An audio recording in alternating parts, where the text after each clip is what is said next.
ఆడియన్స్ని యాక్చువల్గా థియేటర్స్కి రావట్లేదు. ఓటీటీలు ఇన్ని వచ్చినా సరే థియేటర్కి వచ్చి ఇంతమంది చూస్తున్నారంటే బికాజ్ కంటెంట్లో ఉన్న దమ్ము. కోర్ట్ సినిమా హిట్ అయినందుకు నిజంగా వాళ్ళ టీం అందరికీ కూడా ఇక్కడ ఈ సభ పరంగా నేను కంగ్రాట్స్ చెప్తున్నాను. అలాగే ఈ సినిమా మా తమ్ముడు సప్తగిరి అంటే తనకి ఏంటంటే అన్ని హీరోగా చేస్తుంటాడు, కమెడీన్గా చేస్తుంటాడు. బట్ ఎక్కడైనా ఒక కథ మంచి కథ దొరికితే ఈ సినిమా బాగుందని బిగినింగ్ నుంచి చెప్తా వచ్చాడు. ఇలాగే ప్రతిసారి చెప్తూ ఉంటాడులే అని అనుకున్నాను, కానీ ఒకరోజు అనుకోకుండా సినిమా తీసుకొచ్చి చూపించాడు. సినిమా చూసిన తర్వాత నిజంగా ఫస్ట్ హాఫ్ అవ్వగానే బాగుంది తమ్ముడు అన్నాను. నాకు సినిమా చూపిస్తున్నప్పుడు బయట పూజలు చేసేస్తూ ఉంటాడు, మంత్రాలు చదివేస్తుంటాడు, ఈ సినిమా బాగుండాలి అని చెప్పాలని టెన్షన్ పడుతుంటాడు. బట్ ఫస్ట్ హాఫ్ చూసిన తర్వాత బాగుంది తమ్ముడు అన్న. సెకండ్ హాఫ్ చూసిన తర్వాత ఇంకా నాకు బాగా నచ్చింది. ఎందుకనంటే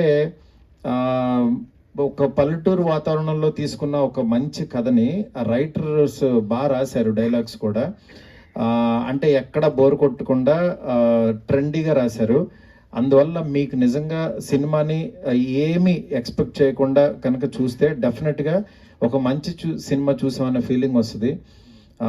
ఇదేదో ఫోర్స్డ్గా చేసే కామెడీ కానీ అలా లేకుండా ఒక మంచి కంటెంట్ తోటి వాళ్ళు ఏంటంటే ఫారెన్ ఒక వెళ్ళాలి అంటే పెళ్లి తర్వాత సెటిల్ అవ్వాలి అనుకునే ఒక అత్తగారి ఫ్యామిలీ మీద సినిమా రాసిన కథ ఇది.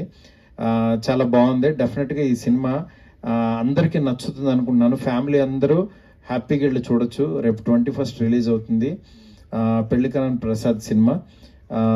ఈ సినిమాలు అంటే ఇతని హీరో అని కాకుండా సినిమా కంటెంట్ హీరో అని నమ్మి కనుక వెళ్తే డెఫినెట్గా మిమ్మల్ని అయితే ఈ సమ్మర్లో డిసప్పాయింట్ చేయదు.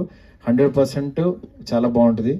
ఈ సినిమాని బ్లెస్ చేయడానికి వచ్చిన బ్రహ్మానందం గారికి నిజంగా చాలా థ్యాంక్స్ సార్. ఎందుకంటే